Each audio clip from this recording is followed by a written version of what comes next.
Hello there, and welcome back to class.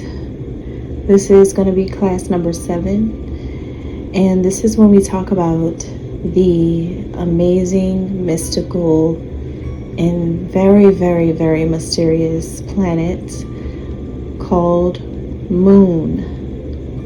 Moon is so unique and really, truly, it's such a major part of life. It has always been that way since the beginning of time, and I'm here to tell you why. The moon is very fascinating, is magical, is mystical, and really it has a lot to do with woman. Once again, the personification of the moon is a feminine power, a feminine force, all on her own. The moon acts independently, similar to Gaia. So far in these courses, we have discovered that a woman is associated with a couple of planets in the solar system. The first one that we discovered, or I wouldn't say discovered, that we talked about, since it's already been discovered, is the female or the feminine archetype associated with Venus. And we talked about the whole new thing, the new in you, being that cosmic watery cluster in the ethers.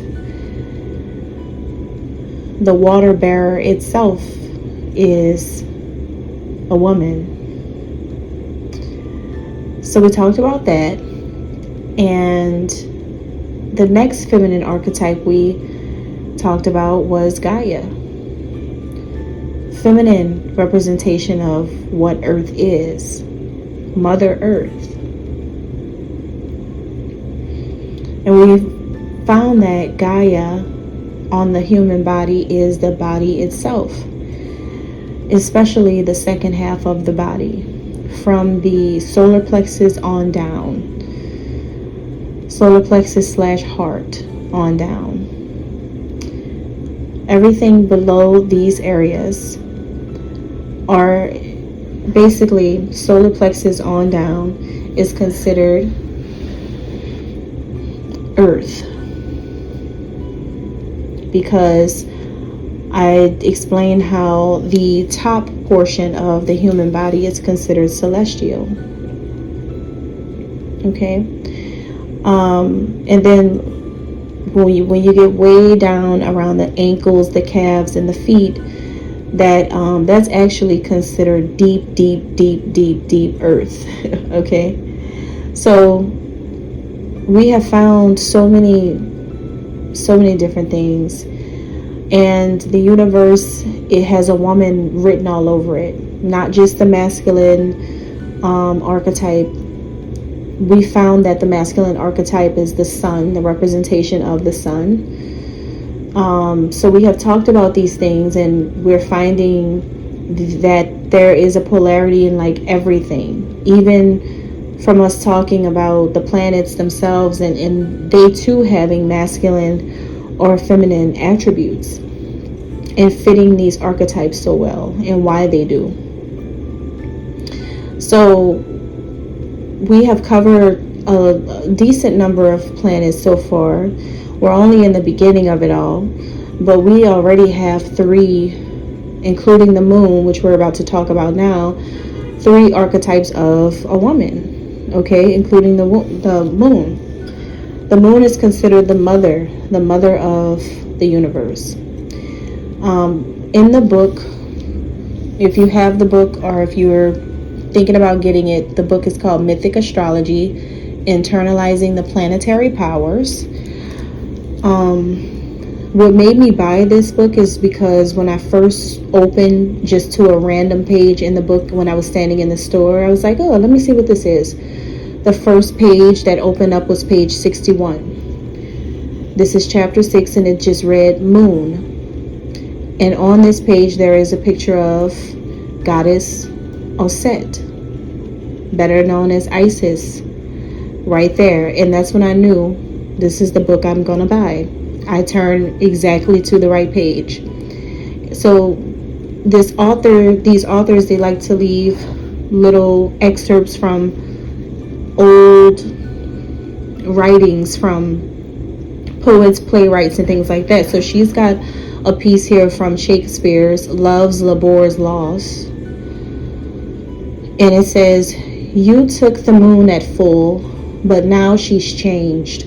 Yet still she is the moon." So this sounds like, when I first saw this, I don't know what the Shakespeare, where this, I've never read that, the 𝓂𝓁𝓆𝓀𝓾𝓆𝓾𝓆𝓀. I have not read that. But when I first saw this little excerpt from this, this is how I interpreted it. It felt like words, it just spoke in a certain tone to me, like as if someone was telling a masculine, yeah, you took the moon at full, meaning you decide to jump in that water. Because the moon is associated with water, and we're going to talk about that a little bit too. But the moon also has a connection to water. All of these feminine planets all have some type of connection to water. They all have a watery attributes about them, and especially the moon. So it just feels like someone's telling a man, you decided to take that leap of faith. You decided to jump into that ocean, that sea, that water of femininity. You decided to fall for this woman. But now she's changed.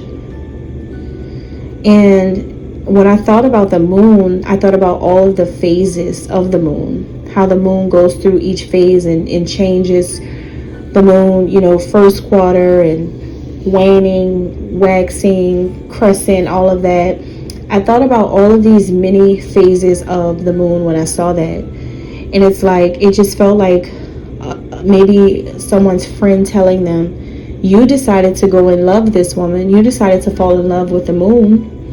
Did you not know that with every phase of the moon, she would change? And it makes you wonder, it makes you think about that. Does Mrs. Moon ever really settle down with anyone? Because she's always changing. And it says, yet still she is the moon. It's like, yes, she changes with these phases, but it never changes who she is. This tells me something about this moon. What it tells me is that this moon has some type of stability, some type of integrity.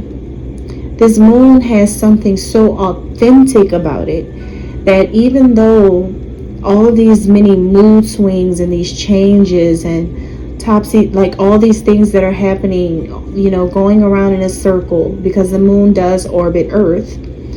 So all of these many different changes, and also thinking about the body and how much the body changes as it goes through each stage of development, from birth to becoming a full adult. And even becoming adult, your body still goes through those changes at different phases of your life. Like when you make 30, you start to change. Like when you make 50, like when you make 80, So it's like the moon, just like the cycles of life, are ever changing. In the more you grow, the more changes you experience, just like the moon. The more it orbits, the more changes for Earth, aka your body. But does it mean that the moon is unlovable or not to be loved? As a matter of fact, the moon is probably the most loved by a lot of people. Billions of souls resonate with the moon, look up to the moon, honor the moon, pray to the moon, perform rituals to the moon, get affected by the moon every time it changes. There's a cultish following of the moon. especially amongst intuitive, psychic people or creative people, musicians, artists alike. I guess the more subconsciously aware thinkers have this really unique and deeper connection with the moon for all of its imagination, for all of its creativity in itself. People grow passion because like attracts like. You're going to be attracted to the moon because it's something that's in you, especially if you have strong moon placements or your sun sign that is ruled by the moon. And those signs are Pisces, Scorpio, and Cancer, but prominently Cancer. That's like the one right there. But all three water signs are connected to the moon, since water signs are connected to emotions and feelings, the same attributes like the moon. So on this page, there is a little writing piece here. It's an invocation from a Roman writer named Lucius. And in this novel, he wrote a lovely invocation to the moon. This is what he said. You who wander through many sacred groves and are propitiated with many different rites, you whose womanly light illumines the walls of every city, whose misty radiance nurses the happy seeds under the soil, you who control the wandering course of the sun and the very power of his rays, I beseech you, by whatever name and whatever aspect, with whatever ceremonies you deem to be invoked, grant me repose and peace. I love how humble this writer, a Roman writer, I love how humble he is. And that's the thing about Set, Isis, ancient Egypt goddess. No matter which way you want to believe in it, I love that the Romans, most of them, embraced the goddess as who she is way before everybody else. Like, I love that, because think about it, the Romans were dwelling in a different part along the Mediterranean Sea, not really Africa, like more northwest. So, but they embrace this goddess more than like anybody else, even the goddess's own family, even her own kings, queens, and pharaohs of ancient Egypt. I tell you, life is a repeating cycle of the same thing. It's just happening with new characters right now, okay? But these are people who embraced and loved and respected and honored the goddess. Even later generations of Egyptians, even when they didn't understand where they even came from, even when they didn't understand how powerful it is to be connected to something like this, the Romans did. And even still today, Mary is exalted in the Catholic churches, in Christian churches she is not. Like, you don't really hear that in Southern Baptist churches and things like that. You don't hear about the woman, but in Catholicism you do. Roman Catholic. The Romans still hold the woman up to her level of honor, praise, worship, and authority, divinity, even if her name has been changed many times to get to Mary, she's still respected. That's why I always find my way to a Roman somewhere, because I know already. It's been ancient love being given out since way back. So I want to look at this where it says, you who wander through many sacred groves. So that tells us that like the moon wanders through sacred groves. What is that? Sacred groves. That sounds like some type of rocky, a slightly turbulent travel. And we have been taught that the moon is like rocky and dry. We've been taught that, right? And it says, you whose womanly light. What is a womanly light? I take it as the glow, the inner glow of a woman. That feminine glow. Like when a woman is pregnant. Like they say, oh, you look so beautiful, you've got a glow. I can tell you're pregnant. Some women can even see another woman's glow and just automatically know that they're pregnant. I think that represents the subconscious. That represents the subconscious, like a subconscious knowing. I think the womanly light is when other people can see the glow of you, the glow from your subconscious, the glow of your heart. It says, this womanly light illumines the walls of every city. And then I thought about that, and I said, I liked how he said it. Because if I tell you one thing that the moon is associated with, you're going to ask me how. The moon is associated with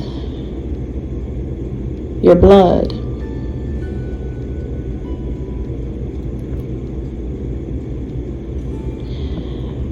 Your blood is that inner, they call it light, but I'll tell you why it's called light and all of that. So remember when I said the conscious and subconscious parts of your mind mirror itself onto your lower body, which is like mirror from heaven to earth. It's like that reflection, right? So if the left side is Aries and Leo, that's red and yellow, and then you got a right side that's also like red, okay, with the Venus there too, right? So you've got like this red and yellow thing with this like reddish green thing happening on the other side of your mind. So we can see how where there's red, there's blood. Just like with the heart chakra, love is associated with red due to Venus and the heart, blood, all of that. Okay, and that's why I think he said illumines the walls of every city, meaning your blood flows through every part of your body. And since your body represents earth, that's the blood through every city, meaning running through every part of your body. Now, he says, whose misty radiance nurses. Now, this is interesting as well, because I thought about saying misty radiance nurses. Misty radiance is milk. Now, if we're looking at a woman, then this is about, he's talking about a woman, right? So he's talking about the goddess. So that's why he put that there. But if you're a man, of course you don't have like the ability to produce milk from your body. So for men, it's just the blood. But women have a dualistic moon in their body, which will be the blood and the milk from their breasts. The milky radiance nurses. Women nurse from the breasts with the milk. The happy seeds under the soil. Right? Under the soil is like under the skin. You who control the wandering course of the sun. So the sun is your basically the sun is like the direction of your will, the direction of your purpose. So that's why he says, you who control the wandering course of the sun. Now that's interesting how he's saying the moon controlled the direction of the sun. But remember, your subconscious will and your conscious will. So that's why if you're born with an innate will from God, remember I said it's up to every person to find their subconscious purpose. And then when you find it, that subconscious purpose is going to drive your innate will to where it needs to its destination, the both of them. And then that's when you can reach that period of enlightenment in your life. Okay, so that's really beautiful the way that was written. I thought that was amazing to see that, because you know the sun brings the body into balance and harmony, but it can only achieve this balance and harmony when its opposite is also in balance. I know that a lot of people may think, well, if you said the left hemisphere of your brain is like the sun, why isn't the right the moon? Now this is why. First of all, the moon it could be very confusing, but you have to think about what I just said. The blood and the milk from a woman's breast, okay? Motherhood, all of that. The reason why it's not considered the right side of the brain, which would be the subconscious, like just the moon itself, because we always see images of the sun and the moon. We know that light and dark, but think about it. Is the moon really dark? That's the reason why the moon is not the subconscious part of your mind. Because the moon is a light as well.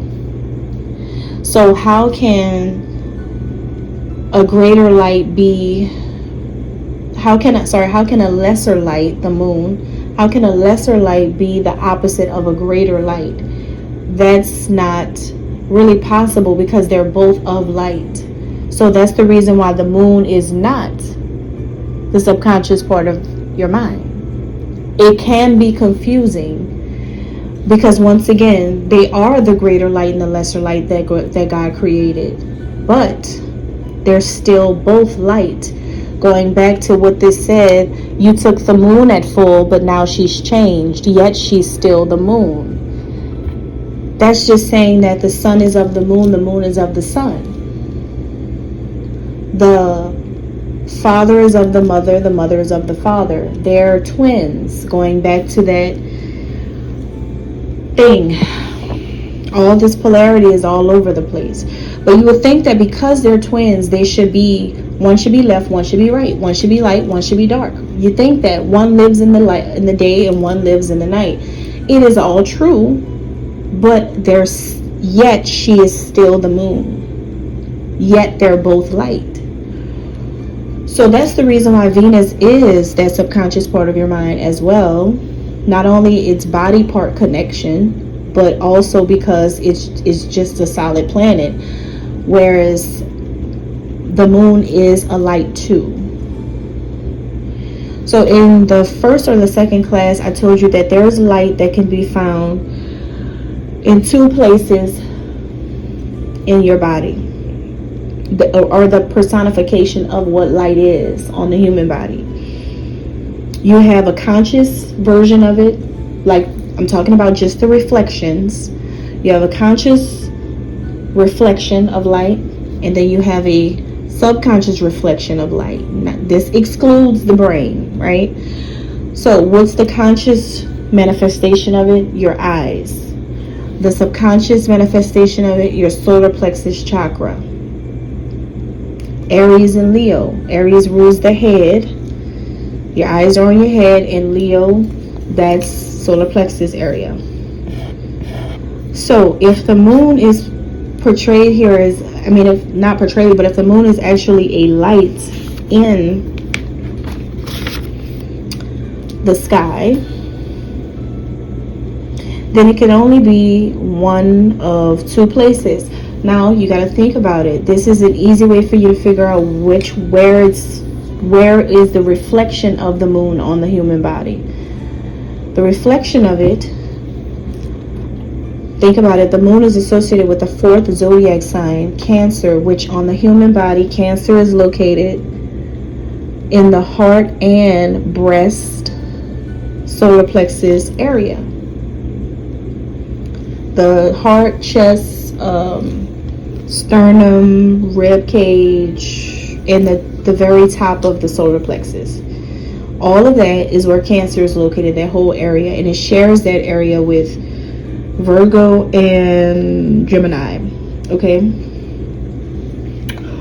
so the moon is associated with Cancer. Think about that area. So that means the moon's reflection on the human body is going to be located around the heart space,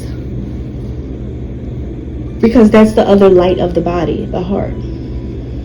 That's the subconscious light of the body. So Venus is the more, it's on the subconscious part of the brain, right? And the moon has a place in the mind as well. Remember, the brain is the heaven, the lower body is the earth. So whatever is happening in the brain is going to reflect itself down below. Okay? Now, let's get into some things before we get a little too elaborate at this very moment, because I don't want to confuse myself either. It's a lot of information that I've been having to formulate into complete sentences because it's so much, and I'm very excited. I'm like, this is the most satisfying thing in the world for me. This is like my perfect thing to do in life. I think I've really, this really is one of the most best things besides experiences. This is like high on my list. So anyway, now we have moon. Moon is Earth's moon. Moon is not for every planet. The moon that orbits Earth is Earth's own moon. That moon right there that we see at night belongs to us. That moon does not belong to the other planets. That's Earth's moon. And it is a natural satellite that orbits around Earth. So it's like, it picks up a lot though. The moon does. Picks up these like water vapors from Venus. And it also picks up Mars's fairy dust, if you will. It picks up these little, cosmic dusty little particles, which is why the moon seems to be quite dusty, rocky, like that, because it picks up these little particles, these little outer space little things, and picks up all these little gases and things like that are around. And these, a lot of times they're colorless, so sometimes you can't see all of this stuff happening. Now,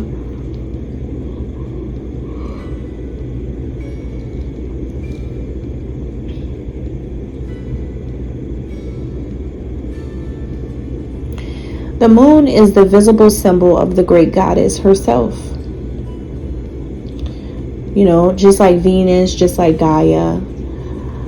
But the moon is the visible symbol because human beings always see the moon. Now, isn't that a contradiction? That is so crazy. Think about it. It is so crazy how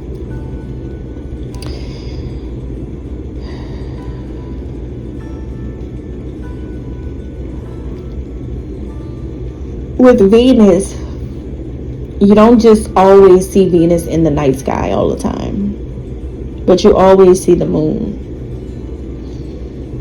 right? They're both like the great god, a symbol of the great goddess, but Venus is hidden while the moon is visible. Look at all of this polarity and back and forth, opposites attracting, and just like this whole parallelism, but also like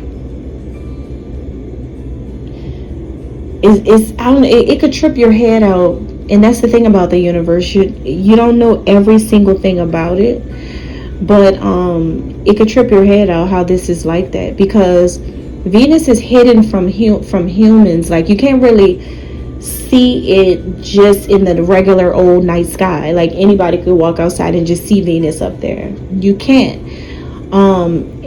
But it's because it's a subconscious kind of planet. With the moon,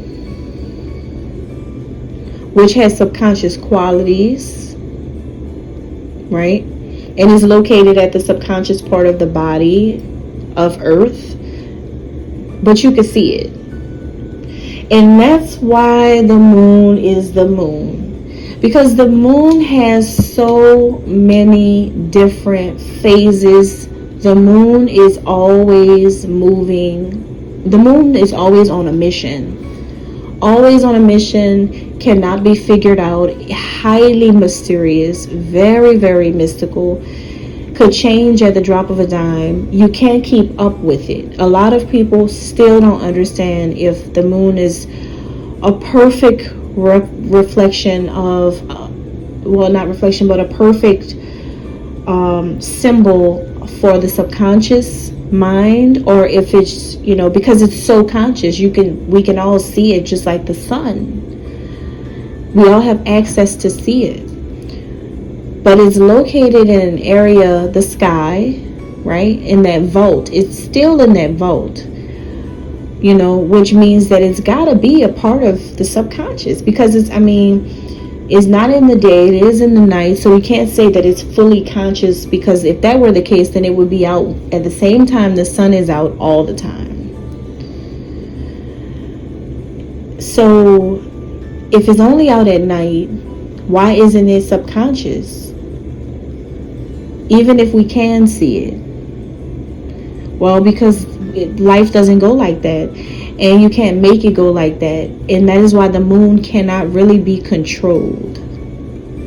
Like, you can't control the moon. You can't tell the moon to be one way. The moon cannot make decisions that would make it one thing, that would make it day or night, really and truly, if you think about it. Because nowadays the moon, you can still see it out, and it's like 8 o'clock in the morning. You can still see the moon. Nowadays you cannot tell the moon what time of day it is. Who's gonna check the moon when the moon is here as its own thing? And the thing is,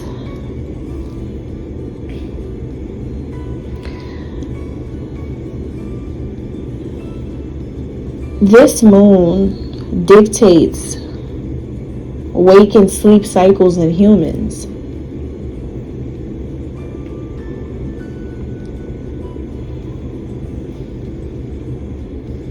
It has something to do with that, but Venus does too. That's what's so crazy. It's like the moon can do, let me tell you something about the moon. The moon can go anywhere. And like, that's the listen, that's going to be the most mind-blowing thing for anybody to wrap their head around. The fact that the moon has so much authority in the universe. That is why the moon is the great goddess of it all.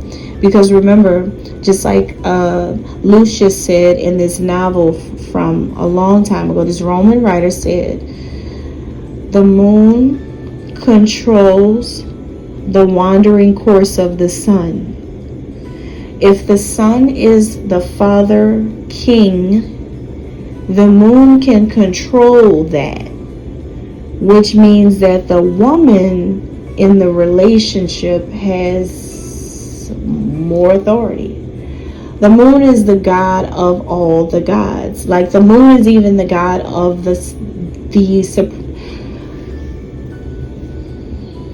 the moon is superior to anything, any kind of god. Because if it represents this blood goes all over your body. Not only does it go all over your body, but blood goes all through your head. The moon is visible outer space and inner space, in both places, like the sun, just like the sun. But see, the thing is, you would think that because the sun is so big and is so fiery and so bold, and it is the source of all life, you would never think that the moon can be like, could kind of like direct the sun. But they don't war with each other. They know their times. The king knows that his time is in the daytime, and the queen knows that her time is later. They know their times. They know their cycles. They know how to manage this whole entire world on their own, if you really want to know. They were the firstborn, the twins that were born first. So they know what to do already. They don't need anyone telling them how to do anything. The king doesn't need anybody to tell him anything, and the queen doesn't either. The queen has a very close connection with Venus.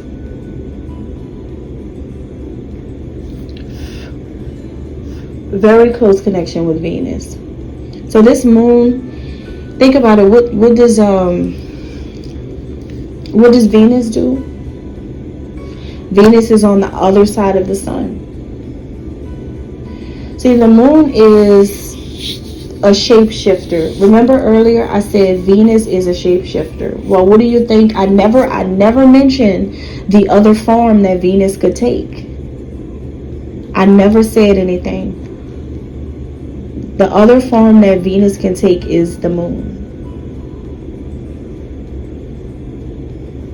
Venus shapeshifts into the moon. And the concept comes from the idea that they're both located around the same place in the mind. Which is also why your Venus and your moon sign in astrology, people get it all confused until it starts to sound like the same thing. You don't really know how to explain it. Because your Venus can tell you a lot about love, and your moon can too. Your moon is connected to what they tell you, your emotions and things like that. But your Venus is also about love. So a lot of times you look at the things, they're extremely similar to each other. It's because they're intertwined. They're of the same type of fabric, almost like cut from the same cloth. They have the best relationship with each other. The moon and Venus does, because they're both connecting to feelings. They're both connected to feelings, emotions. So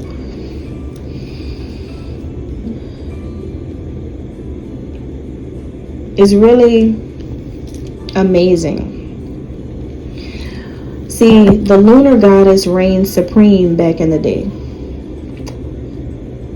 And this goes back to, like, when you think about it, blood is thicker than water. Or because blood is the carrier of oxygen throughout the body itself. So without blood, you won't live. Like, oxygen depends on blood.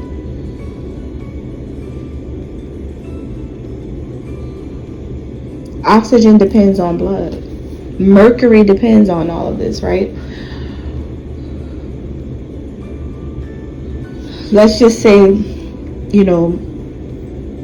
what's the purpose of having, like, you just won't live, basically. You just won't live. You need, the blood produces that oxygen for you inside of your body. The moon is vital to life, just like the sun is. The son and daughter of God that were the twins that were created in the beginning of time, the goddess and the god that were created in the beginning of time, they come together for a reason. The day and the night for a reason. Everybody needs these two. Everybody, in order to live. Even back in time, the women were the pursuants and the men were being pursued by the women. This was like this a long time ago, you guys. Like, women were actually, how men show up in the world now, it was not like that in BC days. Like, it was not like that. The women were the ones that were more like in the masculine type of roles. The men were just like, can you imagine that? Like, people can't even begin to wrap their heads around the fact that women were running everything a long time ago. And the men were doing things, but they were just doing what the women had told them to do, like build this house, build this pyramid. And they built it. So now when Christianity came in, Christianity stopped that, and they were like, hold on, let me change this story. It's not going to be a girl telling a boy what to do. It's going to be boys in control, in power. And that's the rise of Christianity right there. In Neolithic times, the moon was worshipped as the great goddess of life and death. Not just life, but death as well. Remember, because if you don't have this oxygen, you don't have this blood, then you're not living, right?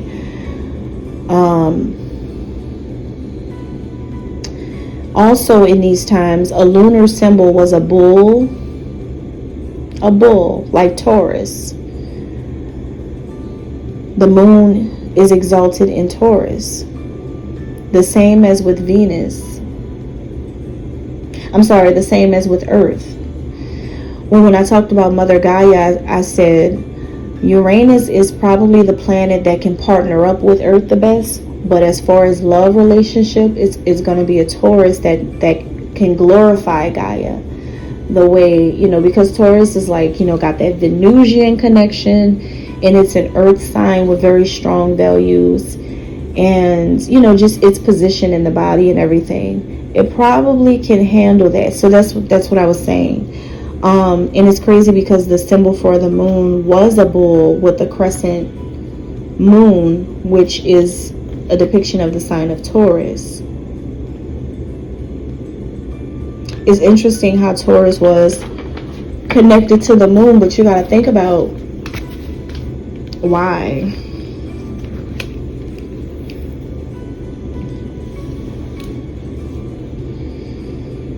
Also notice how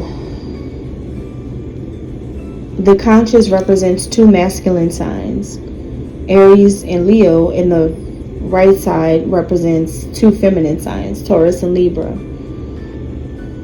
That's also another thing that I wanted you guys to notice as well. One side, it really is masculine, and the other side really is feminine. Basically. So all of this talk, right? All of this talk. So now maybe the question is, I've told you that, all of this blood, right?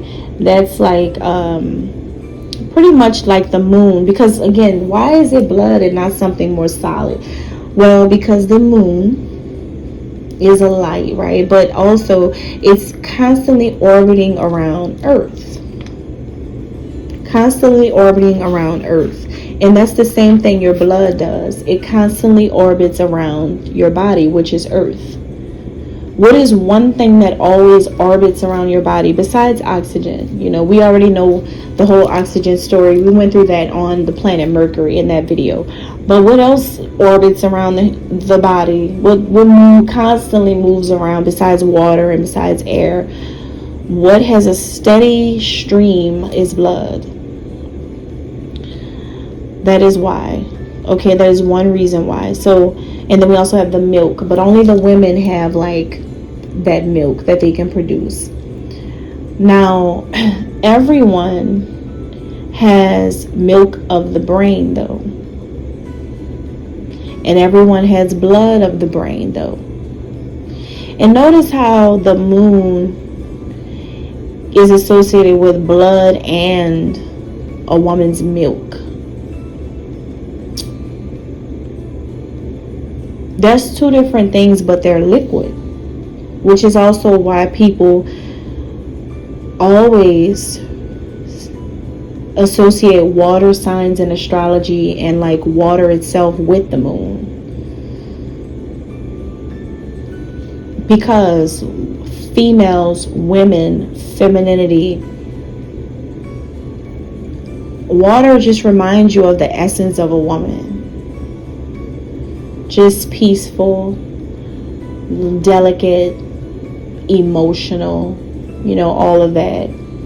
So you have all of these references and artistic expressions of the moon in its close connection to water and motherhood.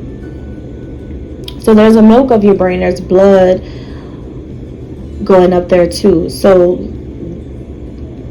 when it comes to blood, there's something called the circle of Willis.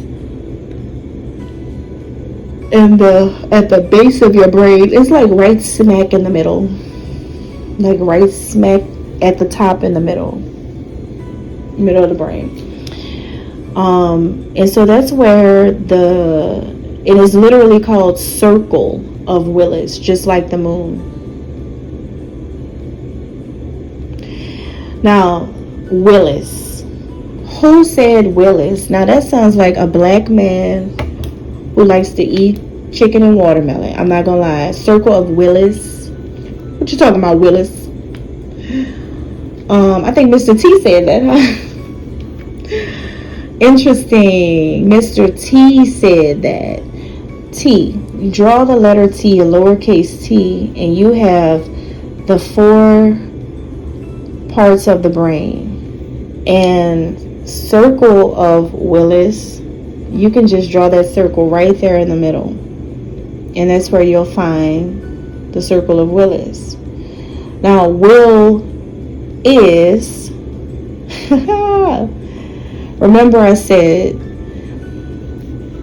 the moon controls the wandering course of the sun. The sun is the innate will. Venus is the subconscious will.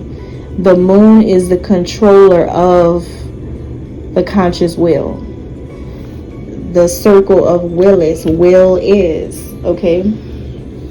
So the moon is that circle that's going to provide a light for what the will is of the sun. That's crazy. That's crazy. The moon is the light that's going to light up so that you can see what the will is, what the purpose is. And it happens instantly, and it's seamless. You know why? Because you begin to want to know it when you first do some research on your sun sign, when you first tap into astrology, when you first get into the wonderful cosmic astrology, the zodiac signs, when you start to look into your sun sign and what it means, and you start doing that, that's when you have met the circle of Willis. That's when things really get to pumping and flowing. And you really start to connect with something, some other, some explanation about your purpose. So it does that, right? Now that's the circle of Willis, that's the blood part, and that's just pretty much like these 2 arteries that come together and twist and turn and create this circle, at the top of your head, in your brain. On It's like above the cerebrum. It's above the cerebrum, okay?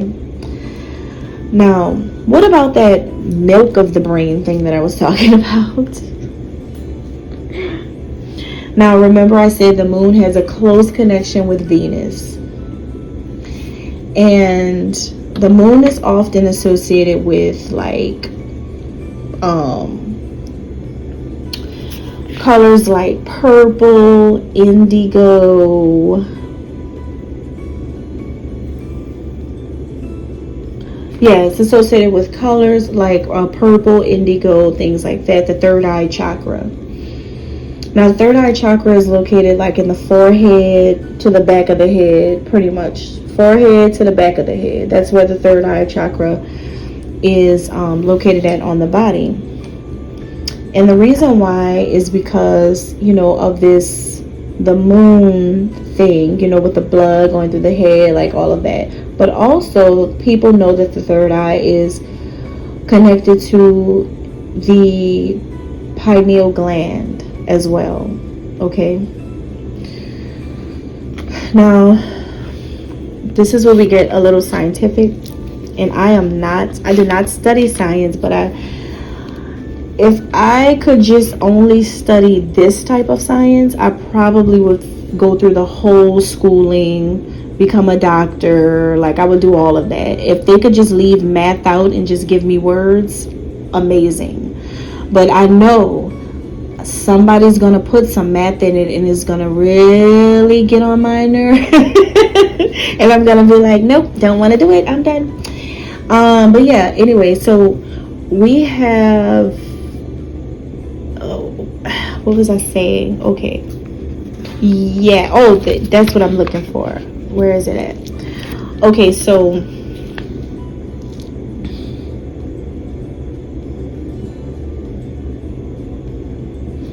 all right, so where is the milk of the brain at then?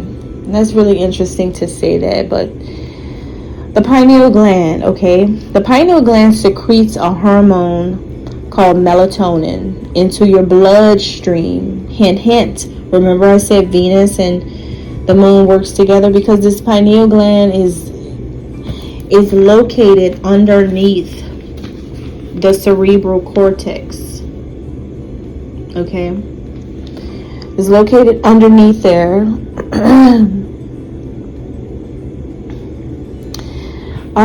And this is all like this whole little area. Where is that thing that I wrote down? This whole little area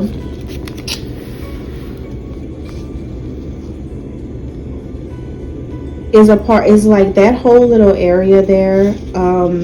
Basically, your cerebrum is split into two sides, the left and the right hemisphere. But the limbic system, your limbic system, it is, which is considered the emotional part of your brain.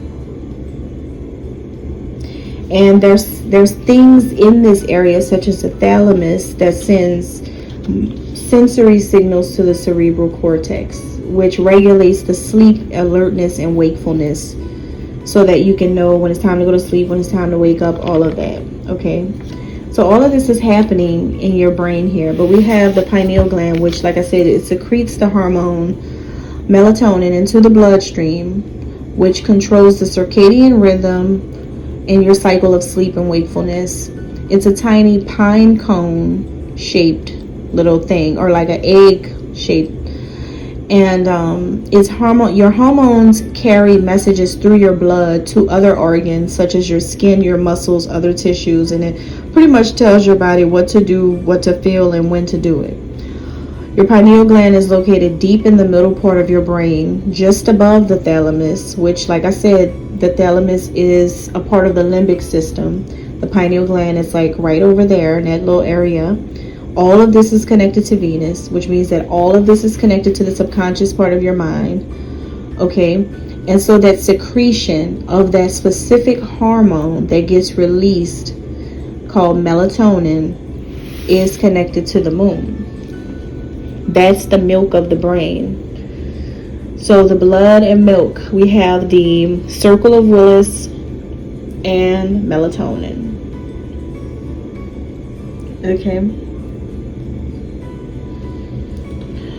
So your wake and sleep cycles, okay, your circadian rhythm, all of that has to do with the moon. That's why at nighttime the moon shows up, it's time to go to bed. It's like a nightlight, right? It is a nightlight. It is a nightlight, the light in the dark. All right, so that is amazing right there. This is awesome. I hope that I didn't lose you somewhere. I've probably been lost people, but I know that there's some really smart people that's not lost at all. There's some people that's taking notes and getting their books written. If I find out in 25 years from now that you guys have taken everything and made it your own, I will be watching you. I will. And I'm going to rock y'all's socks off. You're going to be wondering, you're going to believe in ghosts. All right. So, but anyway, so we have, now just think about this. Man, the moon is something else, because it has these this thing where it works with the hormones and the blood. Just like, think about it, the woman's cycle, the woman's menstrual cycle. It's the menstrual cycle. It mimics the moon. It mimics what the moon does. If the moon has different phases that are the numbers are always off. I feel like every time you Google it, sometimes you see 28.5 days, sometimes you see 27.5, sometimes you see 29 days. It's always something with this whole cycle of the moon thing, but just know that it's somewhere between 28 and 29 days, okay, the cycle of the moon. Just like a normal menstrual cycle is the same thing. It mimics it. So when a woman has a menstrual cycle, yes, blood is released from the egg, okay? The whole egg, blood thing, pineal gland shaped like an egg, blood, circle of Willis thing, circle of Willis like a woman's womb thing, all of this stuff, all of this type of stuff right here is wild. So the moon is connected to other places, not just, how I said earlier, the moon can be found around the Cancer, heart, chest, breast area in the body, but it's connected to anything and everything in the body because it's blood. So you can have a moon connection to so many things. Okay, and in the brain, the moon is connected to that left side as well. Whatever happens on the left side shows up on the right side.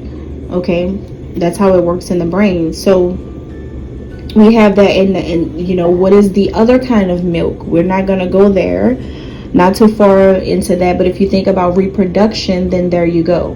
It's even the same color as the moon, isn't it? So the moon has this releasing of two liquids, two things that create evolution, that makes evolution possible and life possible. So life all around the board, the moon is involved in every aspect of life, which is why God created the moon too.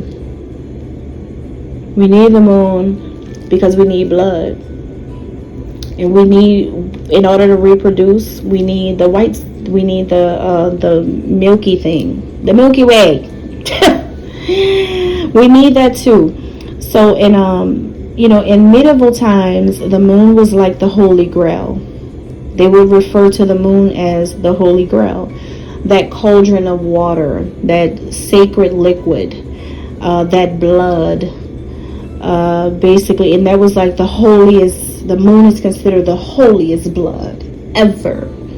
The holiest liquid ever, because look at what it does.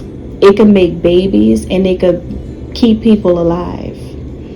You know, it creates on its own, going back to the moon being able to do whatever it wants to do. Now, the main function of the moon is connected to memory, feelings, habits, patterns, past life karma.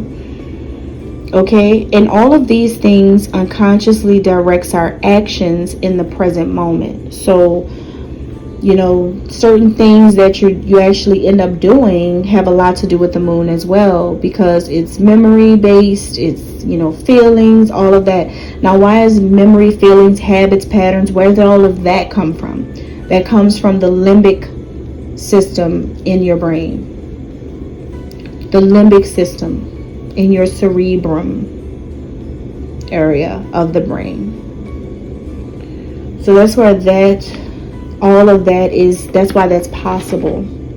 Which also, you know, which means that Venus is definitely a planet that can make all that happen too. But again, love, where does love come from? Like, I was talking to somebody one day and I was like, we think that we feel that feeling called love in the heart space in our bodies. When we be like, oh my God, I'm so heartbroken and blah, blah, blah. Because the moon,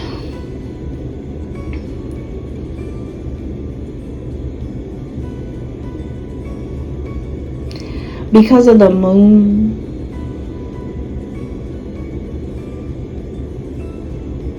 it makes you feel like that's where love originates from. Because of the moon. Because the moon is attached to all of these things. That's why it's always confusing. It's like a sticky situation where you're dealing with Venus and the moon. But I've never heard anyone say the moon, the planet of love. I've never heard that. But what I have heard is the moon, the planet of emotions. I have heard that. Because, you know, love is abstract. It's a feeling. It's a feeling. And since Cancer is involved in all of this, I can see why it's associated with the heart. But really, a lot of those feelings of love also just really come from the mind. It could be, like Nelly said, it's all in my head. I think about it over and over again. And I can't shake it. I can't shake it. So it's like when you first, like if you're in love, you just keep thinking about that person. That's like a surefire sign that you really do love somebody, because you always think positive thoughts when it comes to them. You always think about them. You always see their face in your mind. You know, Venus starts to play on your memory, starts to bring up things. When you hear a song, your olfactory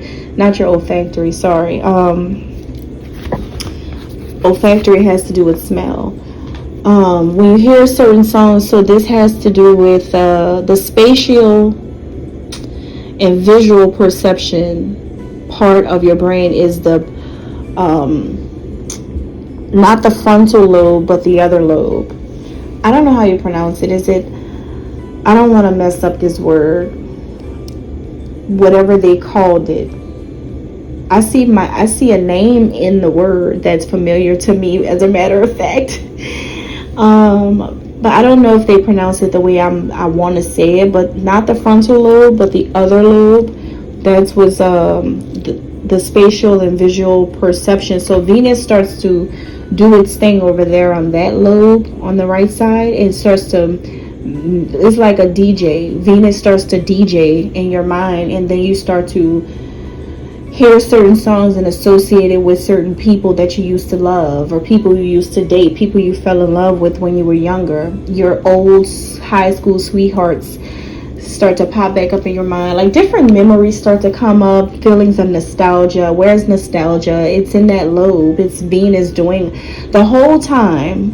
Venus is responsible for people going back to exes, people getting married to people. Venus has been doing all of this on her own, because Venus is all about marriage and partnerships in astrology. That's the sign of marriage. So for Libra, and Taurus is the sign of unity. and cooperation and partnership. So you've got marriage and partnership signs being Venus, which means that that's why all of these things are happening. So really and truly, you're not really falling in love in the heart all the way. You're falling in love in your mind. Everybody. Once the mind says you're in love, you're in love. You are in love. And how you didn't, and see, the craziest thing is, your brain tells your body what to do, right? Which means that, yeah, you're falling in love in your mind first, and then your heart follows. And you're not going to know, like, usually when you become aware, because remember, Venus is subconscious, so you're not really aware of the feeling yet. You're just knowing at first. But see, when it hits the heart, oh, that's when the pain comes. That's when you start to feel that rush in your heart, like when your heart starts to race or skip a beat, or when you get upset and you can feel that rush. So see, when those types of powerful emotions start to come from the heart, then that's when you really know, oh yeah, I'm really in love with this person. Yeah. Because this person has me nervous right now. I could feel it. Or because I feel so much pain. I've been crying all day, you know. It's like feelings like that lets you know that, yeah, that's the confirmation. Your heart just confirms with you what your mind already knows. So 9 times out of 10, is it true that love could be at first sight?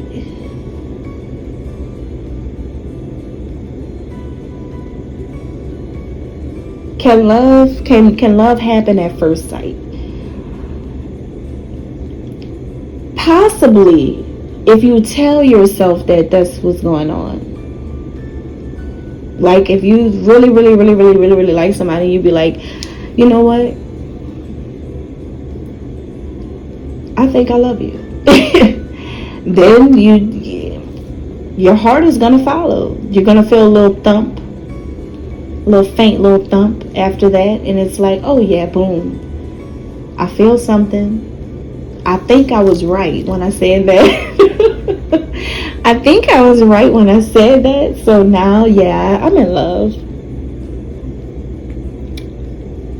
And then you get all giddy, you know, or shy or something, I don't know. So anyway, love and the emotions connected to love just shows the nurturing side of every person. And this side of every person governs everybody's behavior. So a person's connection to their moon sign in astrology, as well as their Venus, love and emotions, governs a person's behaviors. How a person acts out in the world, whether the subject or the topic of at hand is love or not. It could just be normal everyday life, but it depends on how much people have been loving you in your upbringing since you were younger, to determine how you're going to display your emotions and feelings of love out to the world. Some people were not treated right by their family members, which when they go out into the world and they start to exchange emotions and feelings, is like, it can be seeming like a disconnect from those people who have had loving, amazing parents in their life. It could be totally shocking to someone to see how the lack of love in one can be, you know, kind of weird to see it play out. So, you know, all of this, you know, governs your behavior. And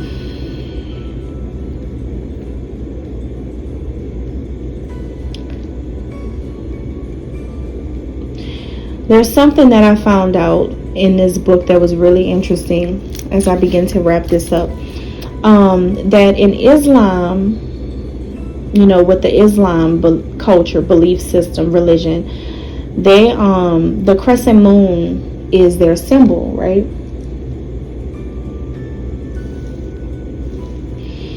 And then the Nation of Islam, whatever you call it, they go by a lunar calendar, and so their calendar follows the phases of the moon. And we all know that that crescent moon, since the beginning of time, has always been a symbol for a goddess. Always, since the beginning of time. And the whole lunar calendar following the phases of the moon, everyone knows that the moon is feminine. And it's crazy because Muslim does not honor woman like the way they honor the moon and the phases of her. It's like Muslims are worshiping a woman the whole time. The calendar that they go by is the calendar following a woman's phases of like pregnancy, childbirth, womanhood, and motherhood. But they don't exalt a woman like consciously. Subconsciously they do.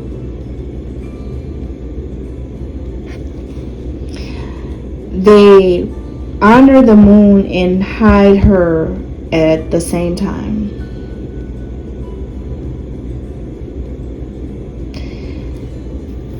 For Muslims, their calendar is still 12 months, like regular, how it is for other religions. Is still 12 months, but they may have 29 or 30 days in their months, plus like our years are 365 days, and theirs is 354 or 355 days. So it's like 10 to 11 less days than the average calendar.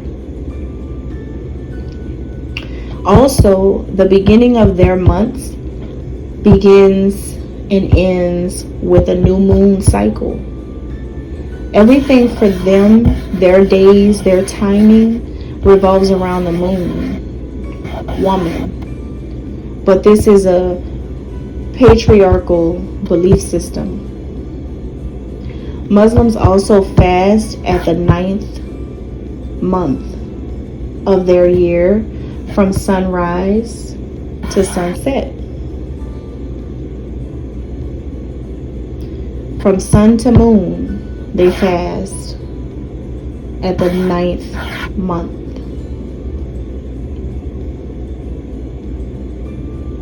Very, very, very interesting. They praise the mother goddess by respecting her rituals. But she's not consciously made known to all of these people because of the patriarchy, like the men coming in to take everything from the woman. So the moon itself is a keeper of sacred mysteries, just like all of this history about it, just like all of these things, the whole idea of like men coming in trying to hide her. They love her but try to hide her. They love her but want to keep her a secret. The same as right now today. They love me but they want to keep me a secret. So it's like this thing where it's like the moon is ironically a keeper of sacred mysteries because of all of its mystery. Still, some call the moon in astrology the personality, the ego, or the soul, not just the emotions, right? So if it's the blood of the body and the milky liquid, if it's all about creation, at the end of the day, creation, life, I wouldn't say it is ego, because that's too closely connected to the sun. Personality, it could be, but I feel like personality is closer to like the sun and Mercury and all of that as well. I think that if you're going to choose any one of these, they say soul.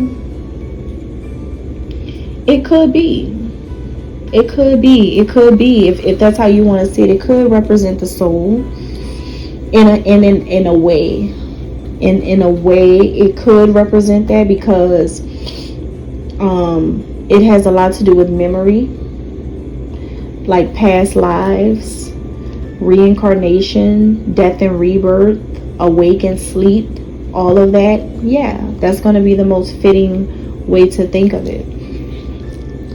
Now, since the moon is like symbology for a pregnant woman, and a lot of people know that, but a lot of people may not know that, but that's like the moon is like when a woman is pregnant. All these phases are like phases in pregnancy, just like the menstrual cycle. It is just like the cycle of the moon. So like, let's say for instance, your moon is in Cancer, and that is like, if your moon is in Cancer, that is like the actual moon in the sky being full to show like a mother being pregnant with her child.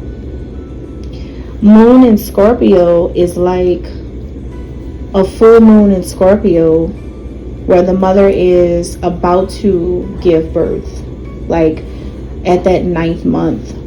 Even though Scorpio is the 8th zodiac sign, and is not in the 9th month, is actually in the 10th month, and the 10th and 11th month of our year.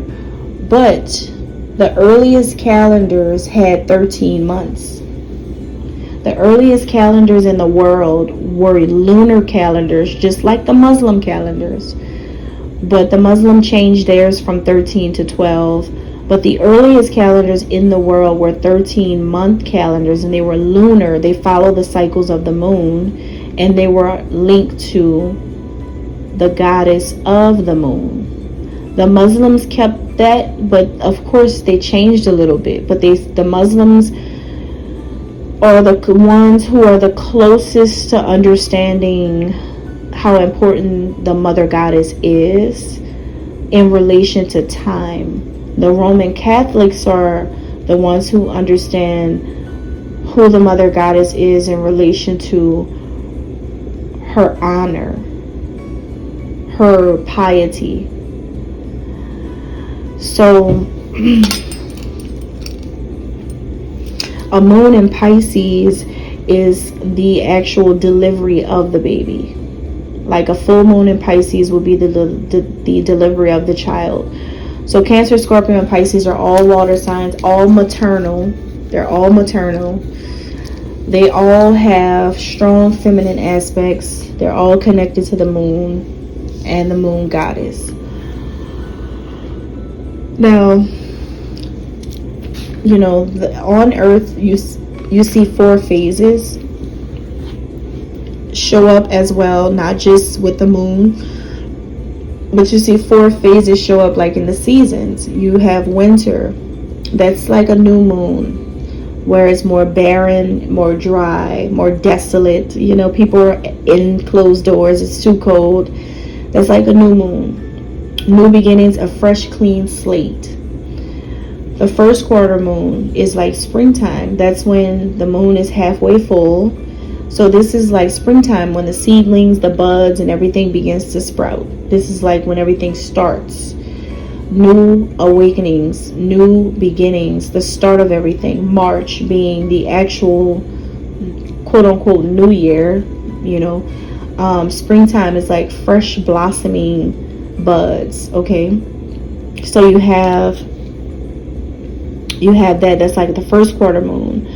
The third phase is the full moon, which is like summertime. The fullness of the flowers and the fruits. Everything's fully grown. Everything's ripe and ready to roll around that time. And then the third quarter moon is the fall time, where the earth is preparing itself for its journey underground. There's a lot of things happen. It's harvest season, right? All these things this is a time when you get everything together. It's the gathering season, okay? Get everything before the winter comes in again. So a full moon is showing a motherhood, a woman's motherhood in its fullest glory. So what it means to be a woman is when the moon is full. A woman in her fullest glory is when there is a full moon, or vice versa. Full moon shows when a woman is in her fullest glory. So does that mean when a woman is pregnant or when she's on her period? Gotcha. Because remember that circle of Willis. Because it's that, once again, that polarity is there. Once again, we could be talking about the blood, the circle of Willis. We could just be talking about the menstrual cycle. We don't have to talk about the semen going, the fertilization, the pregnancy thing. We could go milky, cloudy thing, or we can go red blood, right? So is a woman in her, am I talking about that, menstrual cycle or pregnancy? Well, it's both, because they're both exclusive only to the female species, and they're both what makes a woman, and they both show that womanly light, that glow.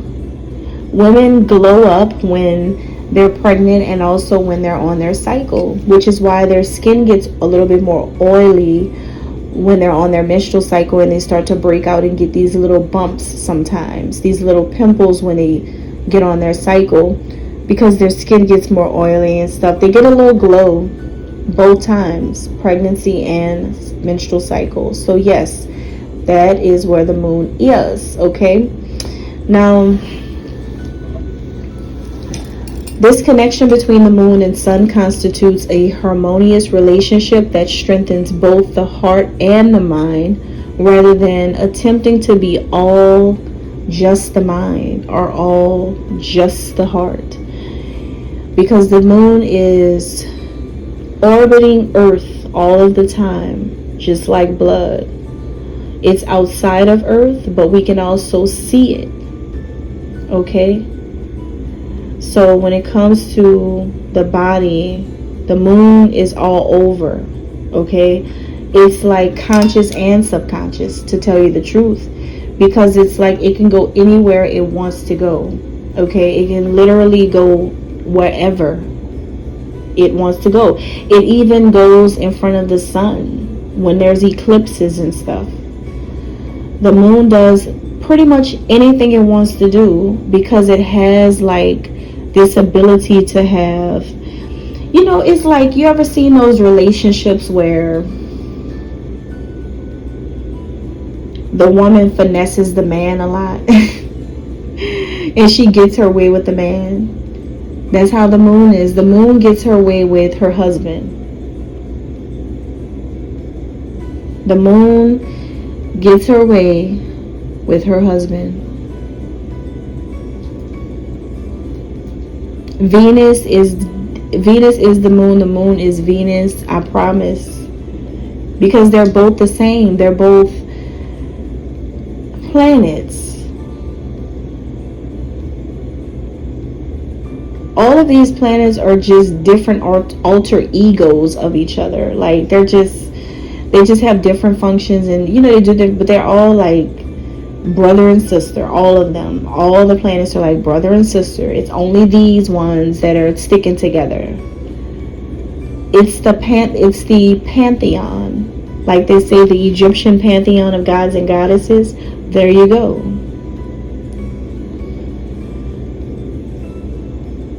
But the craziest thing is, it's like literally like the same woman and the same man involved in all of these aspects. However you want to see it. Is, like I said before, Isis is a goddess of 10,000 names. So, but yes, since we're talking about the moon does love her husband, and she's the only one that can really do what she does. Think about it, like she's the one who can block the whole thing. Like she can come up on the scene and make it go dark, or the sun can come, however this goes. Like she's going in front of him, or he's coming in front of her. The eclipses, right? whatever. They eclipse each other. The sun, a solar eclipse, and we have a lunar eclipse. It's just these two. These two are the bosses of the sky, the bosses of heaven. This female and this male. And the moon is the only one that can do what she does when it comes to God. And if you think, when it comes to God, because the goddess is the only one who can be like God. And so when you think about the story of like Isis and the Egyptian god Ra, when you read about that and they tell you the lie about Isis, trying to find out Ra's secret name and going against them and trying to get power, that's a lie. That's a lie. That concept right there, I could see how somebody could easily come and twist that all up. Only because, yes, the goddess can do a particular thing